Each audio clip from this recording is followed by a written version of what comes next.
Tipo, só vou te contar. Um segredo. Oiê, vamos começar daqui a pouco. Precisamos conversar de hoje. Uruguai aprova a lei da morte digna. Você é a favor da eutanásia? E passar 15 anos na cadeia por um crime que você não cometeu? Que dureza, né? Por último, vamos falar sobre gravidez na adolescência. Bora que tá demais hoje.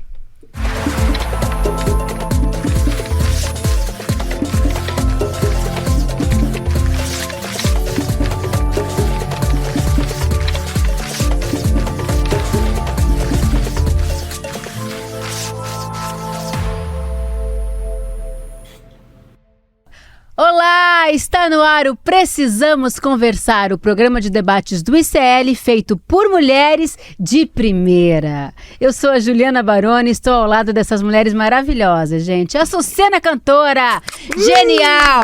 Ela também é historiadora, Diva. Tá, meu bem? Obrigada, amor. Márcia Tibúria, nossa teacher, nossa escritora, que lança um livro por semana. Olha aqui o novo lançamento de Márcia Tibúria. E E nossa filósofa das redes e das ruas e de tudo da vida. E tá gata demais, eu tô querendo ela hoje. Tamo gente, junto! Juliana, Sarazara! linda.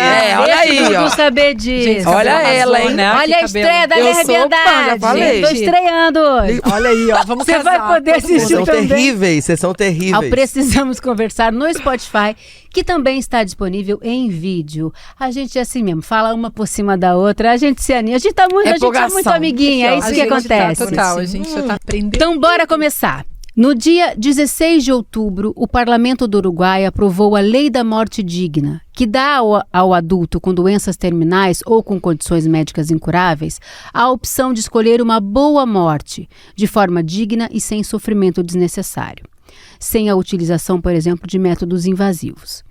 Também está completando um ano que o poeta Antônio Cícero foi para a Suíça realizar o suicídio assistido. Ele estava com Alzheimer e deixou uma carta em que deixa claro que não conseguia mais fazer as coisas que eram importantes para ele, como ler, por exemplo. O tema é complexo e muito sensível, mas vários países do mundo têm a lei da eutanásia ou da morte assistida. Mas aqui na América Latina, o Uruguai foi o primeiro. Vamos conversar sobre isso? É um tema muito sensível, né? Porque a gente tem um tabu danado de falar sobre a morte e a gente, quando está acompanhando um paciente terminal e ele começa a falar, eu não aguento mais, a gente fala assim, não fala besteira, pelo amor de Deus. Mas a gente não se coloca exatamente no lugar da pessoa, né? O que você acha sobre isso, Sara? Então, é um tema muito delicado, mas para mim, eu trato a morte com muita naturalidade, né? Então, não tem muita objeção assim, não. Porém, aqui no Brasil, eu acho que é um pouco mais complicado pra gente pensar sobre eutanásia, porque aqui a vida nunca é sobre vida, não é sobre a nossa vida, é a vida dos outros. O pessoal tem uma interferência muito grande quando a gente resolve falar sobre o aborto, então já tem essa interferência. Se for falar disso aqui também, vai entrar aquela questão religiosa, que só Deus dá a vida, só Ele tem direito de tirar. E aí já começa a gente entender que a gente não vai conseguir aprovar uma lei necessária dessa aqui, porque o Estado não é laico. Quando a gente entra na Assembleia e tem uma cruz de todo tamanho lá indicando fé em alguma coisa.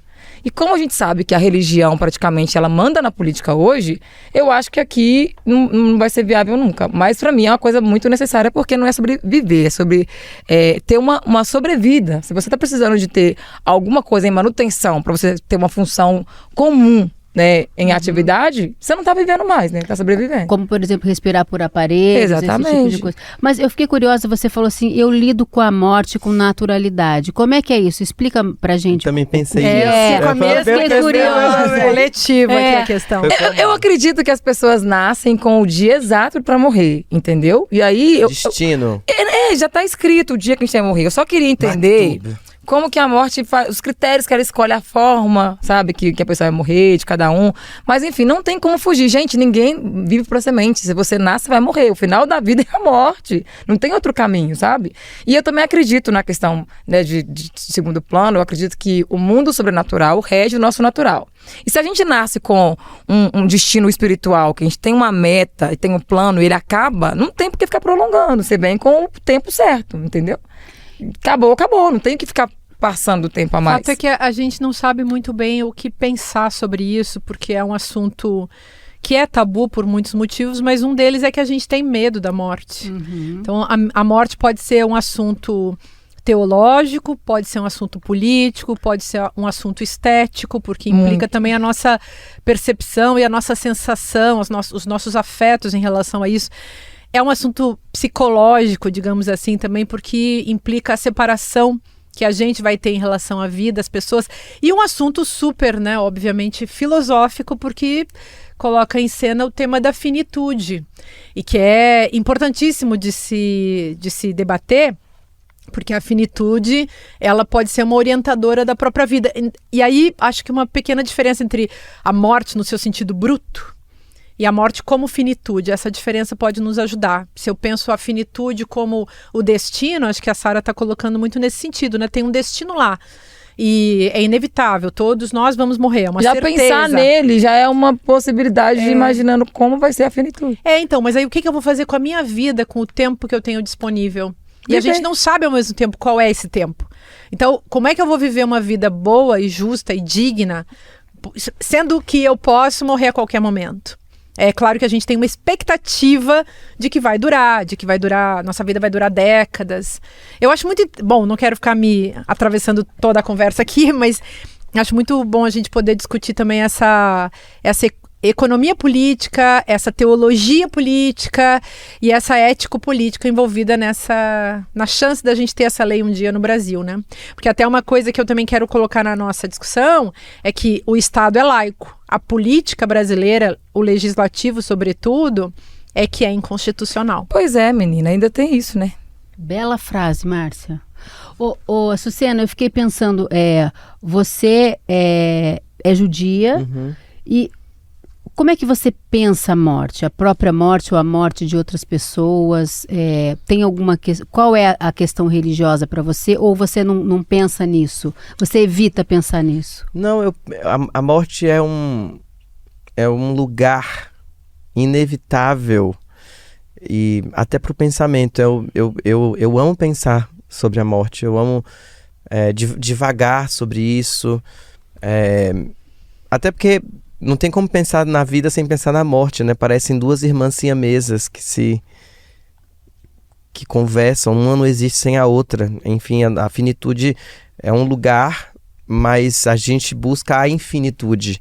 E esse buscar da infinitude é uma coisa muito própria da religião judaica, que as pessoas não sabem.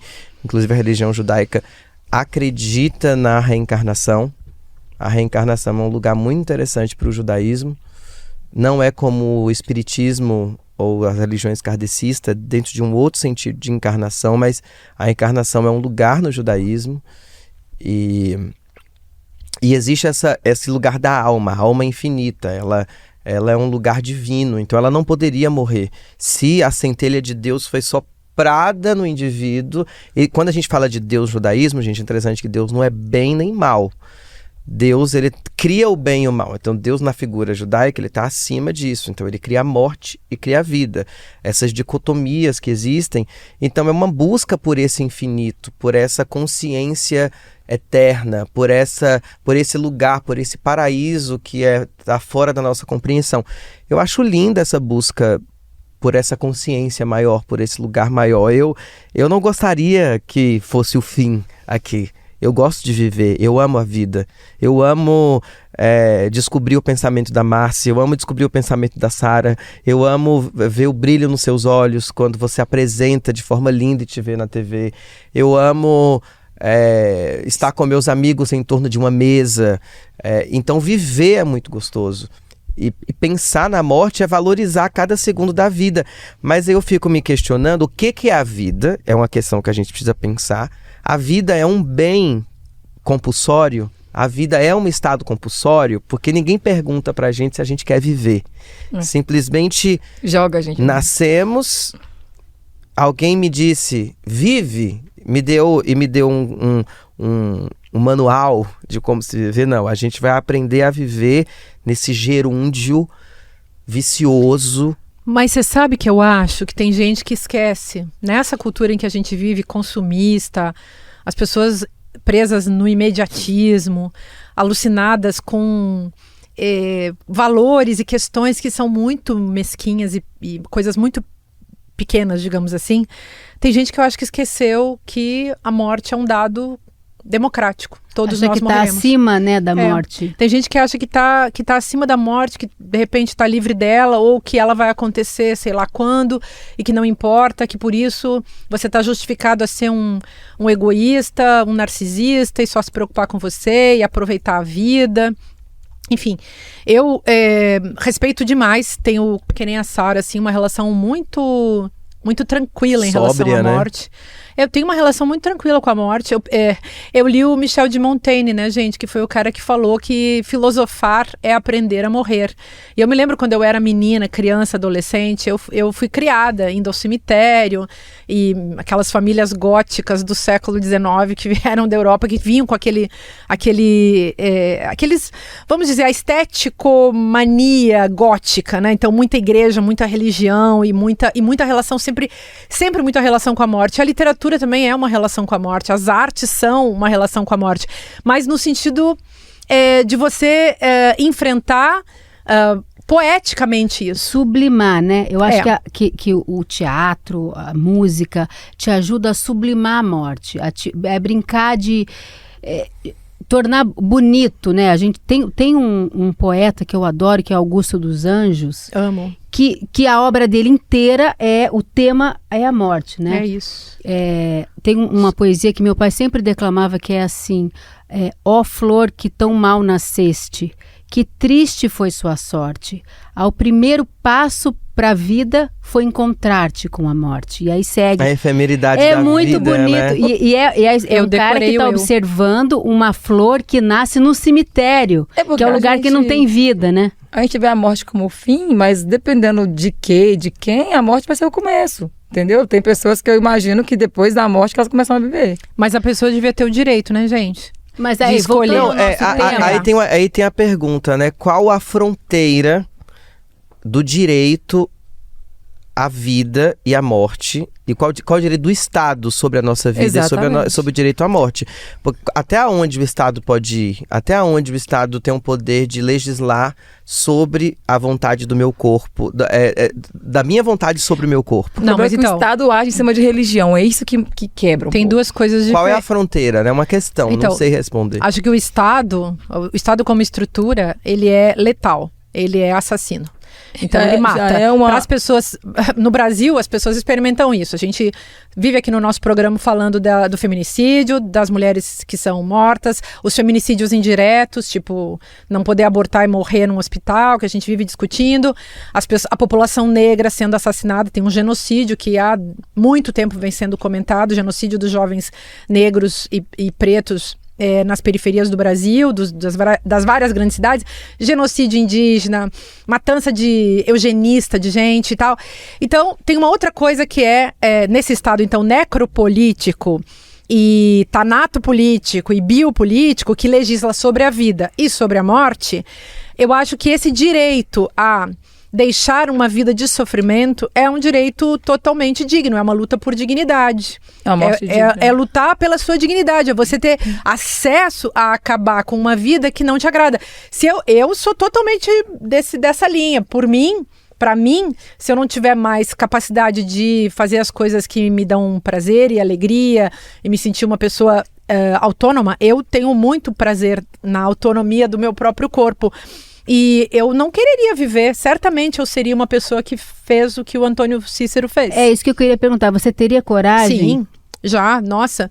Gente, eu já tomei medidas assim que tipo...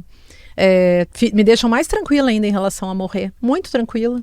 E eu acho muito legal também a gente doar os órgãos e a gente ter um desprendimento. Gente, isso é religioso, isso também, no melhor sentido dessa palavra. Você poder ser desprendido, desapegado do seu próprio corpo. Ao mesmo tempo que você ama o seu corpo, deve cuidar do seu corpo, deve tentar não estragar o seu corpo para poder ter uma vida feliz. Mas é tão bom também você poder se sentir livre em relação ao seu corpo. Tem uma coisa na eutanásia que é assim, que para isso, quando isso é legalizado, nesses países que são legalizados, você tem que fazer um testamento vital. E nesse testamento, é claro que tem que ter um médico para te orientar. Você coloca nesse testamento em que situações você gostaria de interromper ou não prolongar artificialmente a sua vida, né? Então, é claro que você não consegue fazer isso sozinho. É um tema muito complexo e a gente tem, por exemplo, tem uma médica paliativista e geriatra, chama a doutora Ana Cláudia Quintana Arantes. Ela é maravilhosa. Ela é maravilhosa. Tem um livro maravilhoso também. A Morte é um Dia que Vale a Pena Viver. Foi um livro que eu li assim que meu pai faleceu. Olha que nome bonito. Muito bonito. E o que quer dizer? É muito autoexplicativo esse título do livro, porque ela acompanha pacientes, não tem o trabalho de parto, ela faz, no paliativismo, o trabalho de morte. E o que o cuidado paliativo faz? Ele ameniza o sofrimento, mas respeita o processo da morte natural.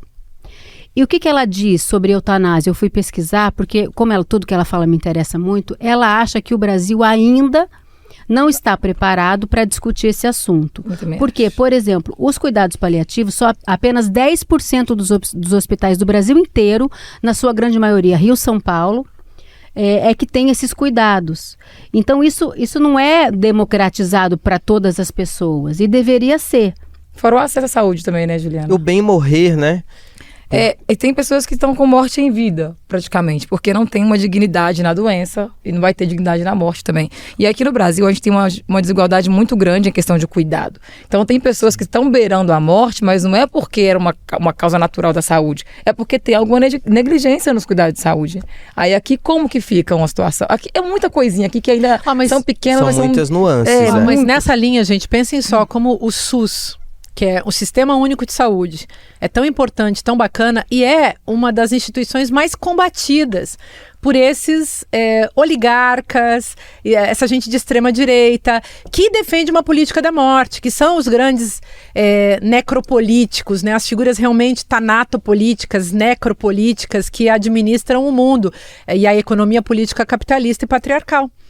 Então, acho bem legal a gente poder falar sobre esse outro lado, é a escolha. Numa vida, num mundo digno, numa sociedade mais justa e mais digna, como existem poucas no planeta, há esse direito em função disso, em função de se preservar e de se defender a individualidade de alguém.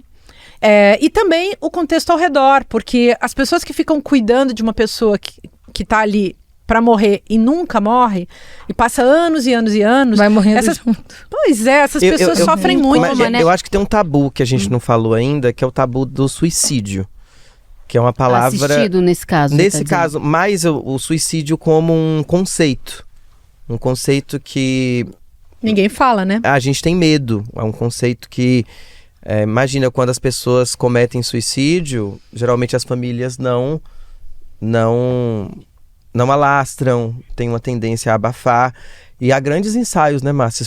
Ensaios filosóficos sobre o suicídio. Não, e até do ponto de vista do kardecismo, por exemplo, um suicida, aquele que interrompe a vida no desespero, dizem que ele fica meio... No judaísmo também fica vagando. Existe um tabu sobre o cristianismo se fala que não tem o perdão de Deus, que é uma blasfêmia, que a pessoa não tem... A chance de entrar no céu é zero. Ela acaba de zerar a possibilidade de ir pro paraíso da vida eterna, né? Eu acho que pra gente, inclusive, evoluir no conceito de eutanásia, a gente precisa discutir suicídio e discutir as doenças psicológicas, as doenças sociais e a dor do viver também. Porque não necessariamente viver pode ser bom para todo mundo. É isso mesmo. Tem uma área da filosofia que discute isso, que é a bioética, gente. Na bioética se fala disso, sobre o direito de morrer. sobre o que significa viver sob condições muito difíceis, enfim, mas são o futuro da natureza humana, implantes, transplantes, mudança de sexualidade, esse tipo de coisa. E a gente precisa também deixar claro para a nossa audiência que esses médicos dizem que são coisas diferentes. Uma coisa é o suicídio, a pessoa tirar a própria vida. Outra coisa é a morte assistida. Com certeza. Onde um médico vai, tem a decisão tomada, onde é legalizado, e o médico te dá uma dose letal de um determinado remédio e você morre. E outra coisa que é o suicídio, o suicídio assistido, que é o médico dá a medicação e a própria pessoa que se aplica a dose e não, isso talvez não seja no hospital, em casa. As condições, né? A gente tem que falar... Isso acontece na Suíça, a parte também de gênero, é importante a gente dizer que não é em qualquer lugar do mundo que isso é permitido. E realmente a gente não pode falar de suicídio sem fazer essas diferenciações. Sim, porque, perfeito. de fato, pessoas, por exemplo, que são levadas ao suicídio em contextos de uma experiência de depressão, de perda de sentido da vida, esse é um assunto que tange ao campo da saúde mental, psiquiatria, psicanálise, psicologia, enfim. Mas também tem todo um arcabouço existencial, social. As pessoas sofrem muito no capitalismo, no patriarcado, num sistema racista. Então tem esses sofrimentos produzidos pelo sistema. O que a gente está falando é desse processo consciente que implica uma ciência, um campo de pesquisa, uma área da saúde pública e também privada, dependendo aí do contexto, em que a pessoa teria o direito de cancelar uma existência que para ela mesma se torna mais dolorosa do que Mas antes de discutir a eutanásia, eu acho que a gente tem que dar alguns passos atrás e falar sobre morte mais vezes. Porque, por exemplo, como a gente não fala sobre, quando a pessoa morre, você não sabe como agir, não sabe se ela gostaria de ser cremada ou enterrada, você não sabe que roupa que ela gostaria de vestir, em que circunstâncias, como que ela gostaria que fosse o cerimonial, que palavras ela gostaria de dizer para as outras pessoas que estão ali. Isso é uma coisa que a gente só deixa para pensar nisso quando a coisa acontece. Superstição demais, Ju. Acho que o brasileiro é tão supersticioso que ele evita falar de coisas para não atrair má sorte. Então fala, não fala de morte não, porque baixa na madeira. E aí a pessoa que quer ser cremada, ela vai ser enterrada com a roupa que ela nem gosta, de um jeito que ela nem quer, porque ela não teve o prazer de falar como eu quero o meu último dia na Terra. Não é nem o último dia em vida, né? Eu não quero, eu queria muito ser cremada, porque eu não gosto dos bichinhos. Sabe, essa imagem do bichinho eu acho que eu não ia gostar de ver o bicho me comendo. Se eles comessem tudo de uma vez, eu ia ficar mais tranquila. Mas eu acho que eu não ia gostar de saber que cada dia um vem como um pedaço. Eu gostaria de ser cremada, mas aí já entra a questão religiosa, que meu pai é cristão. E aí tem aquele, do pó vieste, do pó volta. Pó de cinza também é pó, mas aí você fala isso pro pastor, ele não vai querer entender. Tem todas essas questões, sabe? Mas eu acho que é superstição demais. A gente evita falar de morte porque a gente tem medo de morrer ainda, né? Meu pai, por exemplo, quando estava no estado terminal, ele teve um câncer, já falei aqui algumas vezes, e aí no final ele começava a falar assim, teve um dia que eu estava com ele no hospital, ele falou assim, meu Deus, Ju, eu não aguento mais. Se ali ele tivesse tido a opção, pai, então você quer desistir? Talvez naquele momento ele tivesse optado por isso. E aí ele começou a falar abertamente sobre a própria morte, e aí ele chegou para minha mãe e falou assim, você me dá a mão na hora? Olha... E aí a minha mãe, naquela coisa prática, não, claro que eu te dou a mão, imagina, fala besteira, não sei o quê. E a última vez que ele foi internado, por sorte, o médico tinha essa noção de cuidados paliativos, e aí falou, olha, seu pai já está em estado terminal, já está em processo de morte, e eu não vou colocar ele na UTI. Vou deixar ele num quarto comum, para vocês terem acesso a ele, para ele não ficar num ambiente hospitalar, frio e tal. E aí aconteceu tudo como ele pediu. A minha mãe estava com ele, estava de mão dada com ele, e ela foi percebendo pelos sinais vitais que estavam diminuindo, a respiração estava mais curta, e ela ficou de mão dada com ele, e ele morreu exatamente como ele gostaria de ter morrido, porque a gente falou sobre isso antes, e porque o médico teve essa sensibilidade de orientar e de deixar a gente ter livre acesso a ele. Então, olha que diferença que fez totalmente. A gente poder ter conversado sobre isso. É porque a vida acaba antes de morrer também, né? Aí, ô Márcia, dá mais um livro pra você. Eu já escrevi vários, sou muito ligada nessa parada. Tem uma canção linda do Gilberto Gil, vou recitar um pouquinho, que diz assim, ó: não tenho medo da morte, mas sim medo de morrer. Qual seria a diferença, você há de perguntar? É que a morte já é depois que eu deixar de respirar. Morrer ainda é aqui, na vida, no sol, no ar. Ainda pode haver dor ou vontade de mijar. A morte já é depois, já não haverá ninguém como eu aqui agora, pensando sobre o além. É lindo, eu acho que eu até já disse essa música aqui uma vez, porque ela é tão... Essa é uma ideia filosófica. Quando a Preta morreu, você falou isso. Foi, e olha justamente. Que oportunidade que o Gil nos deu e que lições que o Gil nos deu quando a Preta estava em estado terminal e tal. E quando ele diz, olha, se tiver muito pesado para você, vai. Porque chega uma hora que a gente... não pode ter apego a um corpo que nem é teu, não te pertence aquele corpo, pertence à pessoa. Mas a despedida você querer é difícil. Que a pessoa, você deixar a pessoa presa respirando por aparelhos. É muito egoísmo. É muito egoísmo, exatamente. Agora, quando você liberta a pessoa, e ela também se liberta, porque ninguém morre se está apegado ao corpo. Sofre um pouco mais, né? Para poder fazer essa passagem, eu acredito.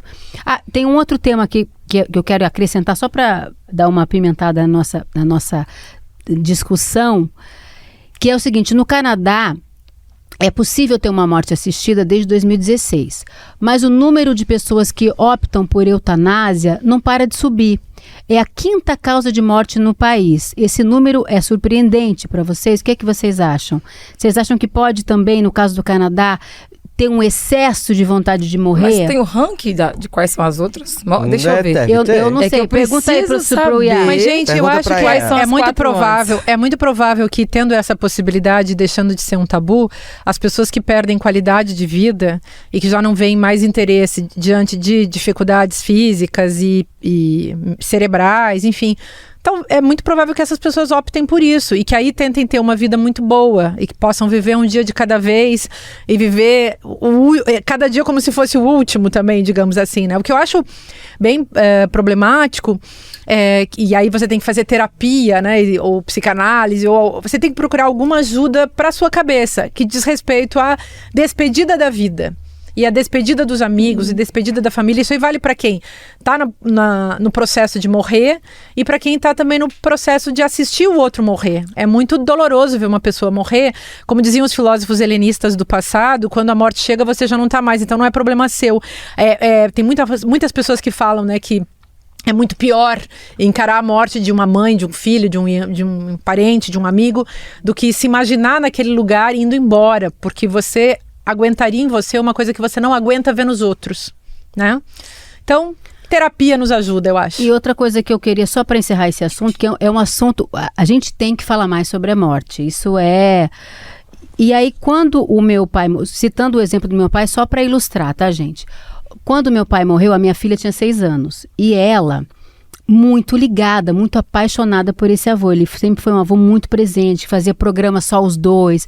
Todo domingo, quando a gente estava em Limeira, ele levava a minha filha à feira e comprava um brinquedinho para ele, comia um pastel. Eles tinham uma relação muito, muito íntima, muito próxima. E aí, quando eu comecei a ir bastante para Limeira, quando meu pai já estava no estado avançado, e aí minha filha viu o avô na cama. O vovô não conseguiu mais ir no domingo levar, não conseguia fisicamente levá-la na feira. Viu o vovô doente, me viu dando medicação para ele, dando água na boca. Ela acompanhou, ela foi comigo comprar fralda para o meu avô, porque ela não tinha com quem deixar ela, para o meu avô, não para o meu pai. Então ela viu a doença, aquilo acontecendo. O dia que veio a notícia e meu pai morreu, veio o velório. E aí... eu não tinha parado para pensar sobre isso ainda. Aí eu pensei, aí na hora eu falei, levo ou não levo? Liguei pro meu irmão e falei, você vai levar os meus sobrinhos? Ele falou, eu vou. E eu levei a minha filha também com 6 anos e ela viu o avô no caixão. E aí o Dudu fez uma coisa muito bonita. Eu estava tão passada e aí ele pegou a mãozinha da Duda e levou para botar a mão na mão do meu pai. Aí ela falou, mas é gelado, é diferente. Aí ele falou assim, olha filha, a alma do vovô foi embora quando ele morreu, quando ele deu o último suspiro. O que está aqui é o corpo. Aí pegou o caixão de madeira e botou a mãozinha dela no caixão. E falou, tá vendo isso aqui? Não é um pedaço de madeira sem vida? Agora pega no vovô. Aí ele falou assim, não tem mais vida aqui. Então ela conseguiu elaborar, olha que bonito. Que triste e que bonito. Ela conseguiu elaborar que assim, aquilo que estava ali é o corpo do vovô, a gente está se despedindo do corpo do vovô, mas o vovô não está mais ali. Aí ela falou assim, mas agora quer dizer que quando a gente estiver em São Paulo, o vovô vai estar com a gente? E quando a gente estiver em Limeira, o vovô vai estar com a gente? E quando a gente estiver no Rio de Janeiro, quer dizer, o vovô vai poder viajar com a gente para onde quer que a gente vá? Ele não precisa mais pegar o carro e ir até a gente, ele vai estar sempre junto? Então, olha que elaboração linda de uma criança de 6 anos, porque teve contato com a morte. As crianças são espertas, acho que o adulto subestima muito e é uma proteção de não deixar a criança sentir dor, que nesse caso é desnecessário, porque como você explicar depois para uma criança que quem ela gosta não está mais aqui, ela não pôde ter uma forma de se despedir do jeito dela, né? Não, e hoje em dia não dá mais pra gente continuar com esse papo, virou estrelinha, a criança que vai nascer com mais tem uma sementinha que plantou na mamãe, assim, não tem mais como você enganar a criança e levar isso para um campo totalmente lúdico, mas né? Você pode fazer como fez o Eduardo, ter uma perspectiva que é materialista e ao mesmo tempo poética. E ele foi super didático e a gente talvez deva ser assim com as crianças, né? Eu sempre acho que é o melhor caminho. Tá? Aqui, ó, as 5 maiores causas de morte do Canadá. Câncer, doenças cardíacas, acidentes e lesões e doenças pulmonares. Aí depois vem a eutanásia. Então, eu acho que é o resultado disso tudo, né? Vai tentando e não tem muito o que fazer. O nosso poeta, Antônio Cícero, precisou ir para a Suíça, não pôde morrer do jeito que ele queria no Brasil para ter essa morte assistida. Foi um susto para muita gente, porque a família não avisou. De repente ele morreu, deixou uma carta e foi muito forte ler o conteúdo da carta pelo teor de sobriedade, de lucidez diante da vida, de um entendimento de que a perda da sua memória era a perda de si mesmo e ele só se encontrava agora na morte, porque já era uma morte. E Antônio Cícero era um poeta e um filósofo, né? É isso, um sujeito que pensou morreu tudo isso. Como viveu. Morreu né? como viveu. Olha, então agora eu vou ter que mudar de assunto, mas voltaremos a esse assunto mais vezes, tá? Fiquem com a gente. Imagine que você tem 22 anos, é preso injustamente e sai da prisão com 37 anos, 15 anos depois. Foi o caso de Francisco Maírlon, acusado de ser um dos executores de um crime bárbaro que chocou Brasília e o Brasil inteiro. A morte de um casal de classe média alta e da funcionária da casa com 73 facadas. O crime da 113 Sul. A inocência de Maírlon, foi defendida todos esses anos pela família. 2 de seus irmãos estudaram direito só para ajudá-lo a sair da cadeia. E foi a ONG Innocence Project, uma organização gratuita e voltada a enfrentar a grave questão das condenações de inocentes no Brasil, que assumiu o caso. Mas quem irá reparar os 15 anos de quem ficou injustamente preso? Ninguém, né, Sara? Nossa, uma coisa que eu fico pensando, o tempo é uma coisa que a gente não recupera por nada nesse mundo, né? E nem com dinheiro, nem com desculpa, nem com nada. E aqui no Brasil, a gente tem um histórico absurdo de pessoas que são presas injustamente. Eu acho que, eu não sei no caso dele especificamente, né?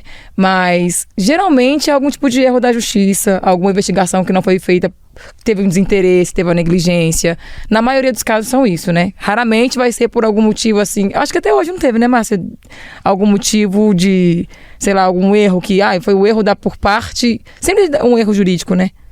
Eu não lembro, não sei, talvez tenha algum caso de reparação, mas em geral fica no irreparável mesmo. Nesse caso, talvez os advogados possam trabalhar com a ideia de que se ele tivesse feito faculdade como os irmãos, ganhado dinheiro como os irmãos e toda uma indenização, ele tem que ficar bilionário. Quem tem que pagar certamente é o Estado, porque o Estado garante com a sua burocracia, com a sua estrutura, a perpetuação das injustiças. O mesmo vale para vários crimes, aliás, pega o famoso crime de colarinho branco, né? O tal o crime de corrupção.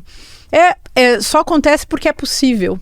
E aí as pessoas fazem, porque o ser humano é falho. E tem alguns que se especializam nisso e se tornam bandidos, criminosos de altíssima produtividade nesses contextos. Mas, sem dúvida, o Estado é o responsável pelos crimes ou por facilitar os crimes que são produzidos. E sem dúvida ainda, sem nenhuma dúvida absolutamente, o Estado tem que ser responsabilizado na hora em que se comete uma injustiça desse nível. É fácil você criminalizar um jovem, né? E não sei se o Maírlon era negro. Isso que eu ia falar, porque tem uma coisa de reconhecimento, né? Maírlon Francisco? Eu li ele como pardo. Eu li ele como uma pessoa parda. Mas aí... No caso dele, eu acho que ele não é negro, não sei como a justiça vai ler ele. Ele é branco. Mas o que acontece isso com muitas pessoas negras que toda aí hora que são reconhecidas porque de alguma maneira têm traços parecidos, acham que e aí querem resolver o caso e a pessoa fala, não, reconhece sem ser a pessoa que cometeu o crime. E aí... eu acho que eles buscam um preto para criminalizar. Sim. Tem uma coisa racista no próprio sistema, gente. O Estado é racista, o Estado é branco. E mesmo que, digamos assim, os caras que estejam lá no Estado não sejam brancos, é uma ideologia de branquitude que vai sempre criminalizar a pessoa marcada pela questão racial nesse país. Então, tem isso que a gente vem falando aqui em alguns contextos, uma espécie de julgamento prévio. É um julgamento da sociedade, sim. É um julgamento que antes dele ser jurídico, judiciário, ele é um julgamento moral, um julgamento político, um julgamento estético que as pessoas fazem em relação ao outro. E aí, classista também, né? Porque a gente não pode esquecer que se ele não for preto... Ele é pobre. Ele é pobre. Certamente ele não vem de uma família onde... De brasão, né? Que asseguraria os melhores advogados e tiraria ele da cadeia logo. Tem uma coisa também que que se tira da negritude, que se tira do pobre, que se tira de quem mais precisa, são dois conceitos fundamentais, que é o que você trouxe agora, que é o benefício da dúvida, a presunção de inocência, e a presunção, né? de inocência, justamente, que é um direito que deveria ser assegurado.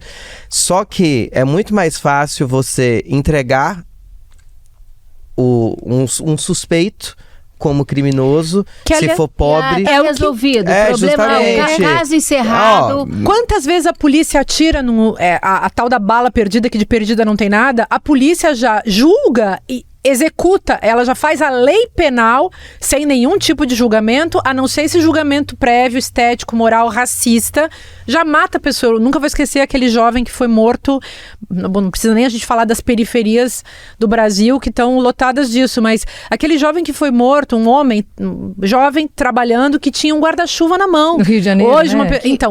Eles confundiram com uma metralhadora. Execução sumária. Talvez nem tenham confundido, simplesmente mataram porque pronto, sabe? É assim, vamos matar, né? Vamos matar mais um.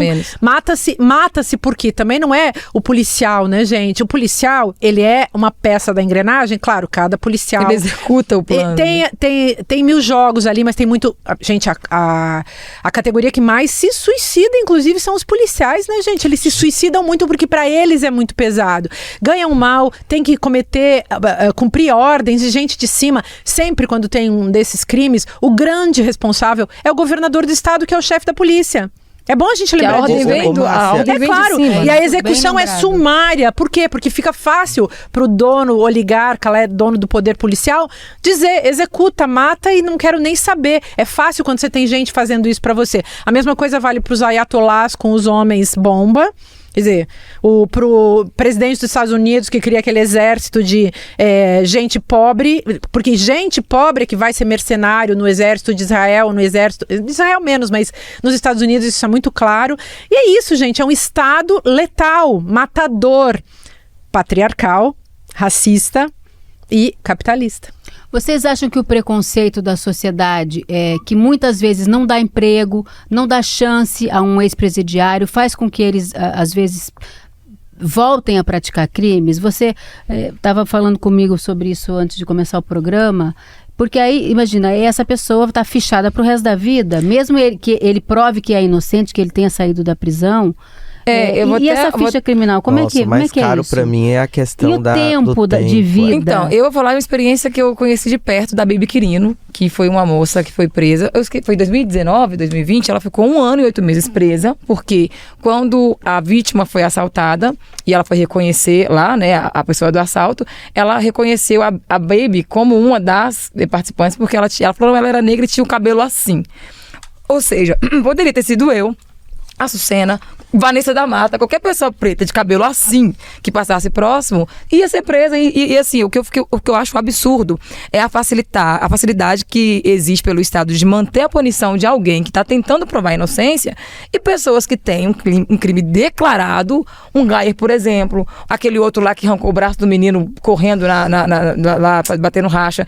Essa galera tá com o negócio lá assim, ó, confirmado, e não existe uma punição. Entendeu? Ou é uma coisinha que paga uma fiança, ou que fica 24 horas preso. E aí essa manutenção do Estado de manter sempre a galera que é ou periférica, ou é a galera da classe C, dentro do regime prisional, perdendo esse tempo mesmo, ela é assim escancarada, sabe? E regime prisional é puro ódio burocratizado, elevado à instituição num país como o nosso.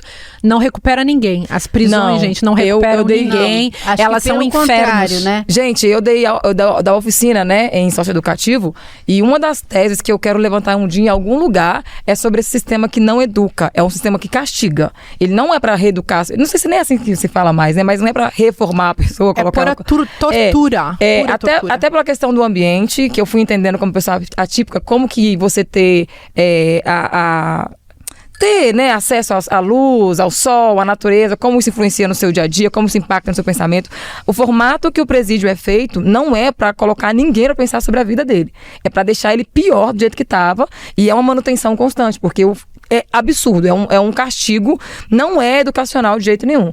E eu acho que já começa daí, Ju, como você disse agora, né, como que as pessoas ficam lá no presídio e como que elas voltam depois. Não é só sobre a questão dela ter na ficha dela, é como que o psicológico dela fica quando ela acessa outras informações que ela não precisava. Igual esse moço aqui, ele era inocente, e com certeza, se ele não tivesse uma estrutura para ficar lá dentro, ele seria muito pior. Não, mas imagina o que ele viu nesses 15 anos dentro da prisão. Experiências desnecessárias que não precisaria se o Estado tivesse uma garantia de direito de todo cidadão de ter o direito à dúvida, né? Mas, benefício da dúvida. E vamos falar um negócio aqui. E a presunção da inocência. Talvez não seja tão necessário, mas é bom falar. Ninguém está fazendo aquilo que a extrema-direita chama de defender bandido. A gente está defendendo sempre direitos. E as pessoas estão defendendo um inocente. Isso, que foi preso injustamente. E as pessoas são todas iguais perante a lei, ou pelo menos deveriam ser, e esse é um dos principais tópicos dos direitos humanos internacionais. Então é bom lembrar. E quando a questão do pessoal da extrema-direita fala sobre aborto, que eles defendem, eu falei, mas vocês defendem a vida, defendem o nascimento, porque essa galera, quando cai no presídio, é bandido bom, bandido morto, ou seja, é só a ordem da morte que conta. Você não pode abortar uma criança, um feto, ou sei lá o quê, mas você pode jogar pra morte pessoas adultas, entendeu? É só uma falácia, né? O lance da vida é uma falácia. Não, essa questão é importante, hein, Sara? Ô, gente, uma confusão só. Vamos agora mudar de assunto, mas é um assunto também muito importante. Posso fazer ventinho? Ai, por favor, tá uma delícia esse ventinho. A nova novela das 9, Três Graças, vai refletir uma dura realidade do Brasil: a gravidez na adolescência e o abandono parental. O Brasil registra cerca de 1.000 partos por semana, gente, pasmem, de meninas entre 10 e 19 anos. A novela Três Graças conta a história de Lígia, Gerluce e Joelle, avó, mãe e filha. Lígia, interpretada pela brilhante Dira Paz, foi mãe adolescente. Gerluce, interpretada pela Sophie Charlotte, engravidou aos 16 anos e Joelle, que é a Alana Cabral, engravidou aos 15. Dura realidade brasileira, né, gente? Nós podemos dizer que já vemos isso acontecer há muito tempo. E eu quero dar a palavra a uma pessoa que que engravidou muito cedo, antes de ser uma adulta, né, Sara? Então, no meu caso eu não sei definir, porque a minha gravidez foi com 22 anos. No meu grupo de mulheres periféricas, né, a gente acha essa idade, tipo, nossa, que legal, a gente acha até velho demais, né? Porém, acaba que, por eu ter morado sozinha e ter tido uma vida de adulta desde cedo, então eu acho que isso aí foi muito, muito velho mesmo. Mas o formato que eu engravidei, gente, eu acho absurdo eu acreditar que se eu usasse preservativo na primeira roda, o resto não precisava. Porque eu juro pra você... falta de conhecimento mesmo. Sim, a minha mente era de adolescente, a minha idade era de mulher adulta, mas a minha cabeça era de adolescente que não tinha instrução nenhuma. Até porque tem a questão religiosa, a gente aprendeu a não ter relação sexual antes do casamento. Um dos motivos que eu perdi a minha virgindade só com 19 anos foi porque ainda tinha esse negócio de ficar pensando, o capeta ia me buscar na hora do sexo, que o pessoal falava isso, que o diabo passava o rabo no seu olho. Em outros lugares também, se você estivesse transando antes do casamento. Você tá de brincadeira. Ah, menino, e eu transando e pensando, o capeta tá aqui, meu Deus. Ai, que horror. Foi assim, foi uma merda. Mas eu vivenciei várias amigas da minha sala, né, na 7ª série, na 8ª série, que tiveram crianças. Não, e aí, comentários na internet, né? Falam, não, que absurdo, imagina que a Sophie Charlotte tem idade para interpretar uma avó. As pessoas não entenderam a trama. A gente tá falando de gravidez na adolescência. É idade biológica. É claro que tem idade. Não é se você começa, se a mãe engravidou aos 15, a filha aos 15, a neta aos 15, tem sim, como a Sophie Charlotte ser avó. E vai puxando esse negócio, né? E aí eu acho que é pela comunicação. Pelo que eu via, a mãe da minha amiga teve ela com 12. Na época. Uau. E a minha igual Elza Soares. Elza Soares teve o primeiro filho com 12 anos. A gente achava absurda a mãe dela novinha na escola. A gente achava absurda a mãe dela chegar muito nova. Mas a minha amiga, ela engravidou com 16. Porque eu acho que houve essa falha na comunicação. A mãe ainda não conseguiu desprender de falar com a filha sobre essa questão, né, de reprodução, sexual e tudo. E aí acabou que acho que vai repetindo mesmo, sabe? Ela em casa tá sendo mais... E você interrompe uma fase de uma vida inteira que nunca mais volta. Eu até conversando com o Chico Pinheiro, que eu gravei o programa há algumas semanas. Aliás, você arrasou, que entrevista maravilhosa. Se você não assistiu, procure no YouTube do ICL. Um programa lindo do Chico, né? Chico Pinheiro entrevista, ele é brilhante. Muito bom conversar com o Chico. E teve uma hora que eu tive a oportunidade de estar com a Elza, de cantar com a Elza umas 4 vezes. Elza Soares, Elza Soares, a grandiosa. E uma dessas conversas, eu me lembrei de uma entrevista dela que eu disse pra ela, que eu me espelhava, que ela disse que ela foi mãe aos 12 anos e por isso ela era adolescente, mesmo na velhice. Ela nunca tinha saído de um estágio de adolescência, o tanto que ela gostava de pegar novinho, baby. Ela pegava as menininhas assim de 22, ela tava 25. na mesma idade. Entendo, então, Elza. Ela se sentia sempre vigorosa sexualmente. Ela não conseguia ter uma relação de vivência de adolescência plena. Eu entendo porque minha adolescência foi muito tolhida pela sociedade, por fato de eu não poder viver minha subjetividade plenamente. Eu via minhas coleguinhas se apaixonando, não podia falar, enfim. Então, quando uma menina, ela engravida aos 12 anos, aos 13, aos 15 que seja. Gente, minha avó casou com 16 anos, o meu avô tinha 54. Meu Deus. Isso era algo era absolutamente comum. Era socialmente aceito, ou seja, é como se o processo de fertilidade tivesse conectado com o fato da maioridade para as meninas, o que é um absurdo. Mas aí aparece uma questão super importante, Márcia, que é assim, uma menina que engravida aos 12, que seja aos 15 e tem esse filho, a mãe dessa menina que engravidou acaba geralmente virando cuida, a mãe. Ela que vai cuidar desse bebê, porque essa criança, ela não tem como cuidar de uma outra criança, né? Aí a gente tem esses fenômenos que as avós acabam criando como se fossem mães dos seus netos, né? Acho que sim, dependendo também da classe social, acho. Agora, é legal pensar quando tem uma criança, a família inteira está cuidando dela, mas, enfim, numa sociedade mas em que... nesse caso não por um bom motivo, exatamente. Né? Nunca é um bom motivo mesmo. E eu acho também que é bom lembrar que grande parte dessas meninas que estão assim, engravidando nessa época estão longe de ter uma escolha em relação a isso. Elas grande maioria são estupradas, violentadas ou adultizadas. Adultizada, né? É um conceito importante. E uma outra coisa assim que eu preciso dizer também, gente, tem uma romantização da maternidade na nossa cultura e esses grupos extremistas de direita, que são todos misóginos e odeiam mulheres e odeiam crianças vivas e crianças que já saíram da barriga, mas fazem aquela mistificação falaciosa em cima do embrião, que está dentro ainda como uma célula, né? Está dentro da barriga de uma mulher. É bom a gente desmistificar a maternidade. É muito difícil. Eu tenho uma filha, tive uma filha, nunca quis ter filho antes nem depois. Não recomendo para minha filha ter filhos, não recomendo para as meninas que eu conheço. Acho que, assim, quem quiser muito procriar, é um negócio que vale para cada um. Respeito super quem gosta de ter filhos. Eu quero ser mãe. Dá para adotar, acho que se eu tivesse como, eu teria adotado crianças, mas minha vida nunca permitiu isso. Mas eu acho bom a gente desmistificar a maternidade, até porque as mães são mães solo, são mães sozinhas, são mães que têm que dar conta de tudo, são mães que são depois culpabilizadas por qualquer erro que acontece, qualquer problema que acontece, a culpa é da mãe. Então isso tudo faz parte do combo do tal patriarcado. Sem contar que maternar não é só sobre ter filho, né? Tem irmãs também que são mães dos irmãos. Que sobram para as irmãs mais velhas, que ainda são crianças, cuidados mais novos.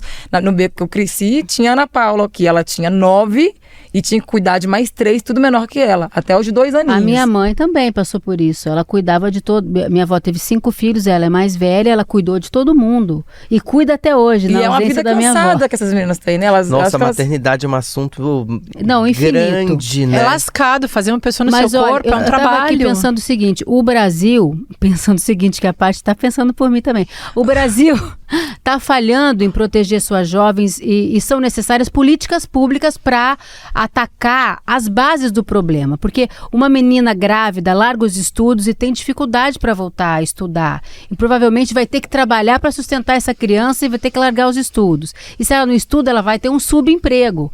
Não vai ter um emprego que pague bem, que seja digno, né? Ou seja, nós estamos falando aqui de uma falta de perspectiva para o futuro, né? E tem também a questão religiosa que você já falou. Né? E a educação sexual em casa é um tabu nas famílias brasileiras ainda. Eu só queria dar uma dica pro. Como é que é o nome dele? Da novela? Quem? É o Aguinaldo? É Aguinaldo Silva. E a diretora, muito minha amiguinha, vou falar um beijinho pra ela, Ana Paula Guimarães. Você tá perto, então você fala pra ela. Que eu gostaria muito que tivesse nessa novela, que eu acho que não vai acontecer, porque vai seguir o ritmo, é que podia mostrar a vida do pai da criança. Porque, tipo assim, geralmente mostra. Mas essa é uma subtrama. Pois é, porque não geralmente mostra a pai, mãe abandonada, não, né? Mas tem um pai aí que a gente não sabe direito quem é o pai. Então, isso aí é uma trama que ainda a gente vai acompanhar. É o que acontece. Ninguém sabe que é o pai da criança menor de idade que tem um filho. Na novela, eles podiam ir mostrando do outro lado como que a vida desse pai menor de idade também, ou maior, não sei, tá seguindo. Porque a gente precisa que as pessoas vejam como que um pai é pai por escolha, entendeu? Por favor, sou Guinaldo e a amiga Juliana. E a mãe não é mãe por escolha. Ela teve o filho e ela vai ter que arcar com aquela vida o resto da vida. Porque vai mostrando só a parte da menina. E não tem escolha, gente, não tem escolha. E mais um detalhe. Os pais cometem abortos simbólicos todo tempo. E deveria mostrar isso, lógico, sabe? Palavra some no mundo, vai comprar cigarro, nunca mais volta. Tem que ir mostrando ele comprando um cigarro. Tem que ir mostrando ele comprando um cigarro. Aguinaldo Silva, liga pra Sara Zara. Por favor, consultoria aqui, consultoria. Gente, a expressão mágica, educação sexual. Essa mesma sociedade moralista patriarcal que faz filho escondido, que estupra mulheres, que proíbe o aborto, que faz todo tipo de violência, é aquela que faz o discurso anti-educação sexual. Para quê? Para manter tudo no silêncio. Então tem 1000 tabus que pairam sobre sexo e sexualidade, inclusive gênero. Gênero é uma palavra que em 2015 foi retirada dos documentos oficiais aqui do Brasil. É bom lembrar disso para a gente saber com o que a gente está lidando. Com uma guerra do patriarcado, dos homens patriarcais contra as mulheres, e a educação sexual que a gente faz na família, na escola, aqui falando abertamente sobre sexo, é uma educação que pode realmente combater esse sistema de injustiça que funciona no silenciamento. Não, e só lembrando que o SUS disponibiliza vários métodos contraceptivos como preservativos masculinos, DIU, anticoncepcional oral, pílula, entre outros, tá? E é importante a gente falar sobre isso. Eu, por exemplo, antes de ter... Eu já trabalhava, já era bem assim, independente. Antes de ter minha primeira relação sexual, eu fui num ginecologista e já comecei a tomar pílula. Fiz o mesmo com a minha irmã, quando ela começou a me fazer perguntas mais picantes, assim, sobre sexo. Agora você tem uma filha. E farei o mesmo com a minha filha. Uma menina ilustrada. Mas eu tô com o cu trancando, porque a minha numeróloga falou assim, Sara, tem energia de gravidez nessa criança. Eu falei, mas na sua criança ou em você? Na minha criança, né, na Brisa. Ela fala assim... Não, conversa com ela. É a numerologia, né? Ai, gente, eu sou super direta também. Vai no Conversa com ginecologista, usa camisinha e, por favor, lembre que você tem uma vida... E é muito engraçado. Pra dar conta. Eu vou só levantar um assunto aqui pra gente falar de um próximo programa. A gente tá falando de métodos contraceptivos para as mulheres. Mas por que o raio do homem não quer fazer vasectomia? Eu já cobrei isso, mas Pelo ninguém quis me amor ouvir de até Deus, hoje. cara. Cadê o comprimido dos homens? Não, até no casamento, você tem que ficar o resto da tua vida tomando medidas contraceptivas, porque o marido ou o seu cônjuge, sei lá o quê, não quer fazer o vasectomia, porque vai se sentir o quê? Menos macho? E aí a gente tem o risco de trombose, né? Tem trombose cerebral, tem um monte de doença de saúde por causa de remédio. Sem contar que a medicina desenvolveu pílula pro cara ficar forte, pra ganhar músculo. Por que não desenvolveu pra matar os Porque machadinhos? é machista a indústria. Pois é, Ele quer garantir que ele vai ser garanhão até os 80, sei lá o quê. Me poupe. Precisamos cobrar. me O poupe. programa acabou. Foi não. muito bom. Que Você quer assunto que continuar rende, essa né? conversa? Esse assunto Nossa rende Senhora. demais, garota. Você quer continuar essa conversa e ficar por dentro de tudo que vai rolar por aqui? Aponte o seu celular para o QR Code que está aparecendo aqui na tela. Ou acesse icl.com.br/precisamos conversar e entre no nosso grupo exclusivo no WhatsApp. Lá você vai receber o link para assistir ao nosso próximo encontro e ter acesso a conteúdos exclusivos. Que a Márcia faz. Nosso encontro foi maravilhoso, né, gente? Até semana que vem. Mas antes de encerrar, Açucena, bora cantar a música Folgagem, Antônio vocês Cícero. cantarem comigo, Eu fico abanando- pra eu homenagear... Eles cantam, eu Isso. abano. A gente faz coro pra você. Bora, vai, bora, junto, vamos pra Antônio 5, 6, Cícero, 7, vamos lá. 8. Meu mundo você é quem faz. Eu danço. Ei! Música, letra e dança. Tudo em você é fugaz. Tudo você é quem lança mais e mais. Só vou te contar um segredo. Não, não, não, não. Nada de mal nos alcança. Ai, isso é difícil. Pois tendo você, meu brinquedo, nada machuca, nem cansa. Quero ouvir Celi. Então não venha me dizer o que será da minha vida sem você. Ai, que fofura, Gente, vocês gente. estão lindas. Noites de A gente vai frio. ser os backing Vai lá, vocals. Juju e Sara. Dia não há. Essa parte eu não sei. Você sabe sim. E o mundo estranho Pra quê? Pra me segurar. Então onde quer que você vá, é lá que Eu vou estar, amor esperto, Ai, tão bom. te amar. Até semana que vem, beijo. Ai, que linda, Ai, que lindas! Vocês são muito Eu, gritadinha. lindas! Pensa, Marina. Ai, gente, vocês são muito lindas! Beijo, Que Marina. Te amores. amamos. A emancipação exige mais do que redistribuir renda. É preciso reconstruir o mundo. Essa ideia de Nancy Fraser resume bem o que propõe a teoria crítica da sociedade. E é o que o novo curso do ICL quer fazer. Formar gente que não aceita pouco. Gente que quer atuar para mudar a sociedade de forma profunda e real. Dia 27 de novembro, quinta-feira, às 8 da noite. Começa essa pós-graduação feita para quem quer pensar e agir.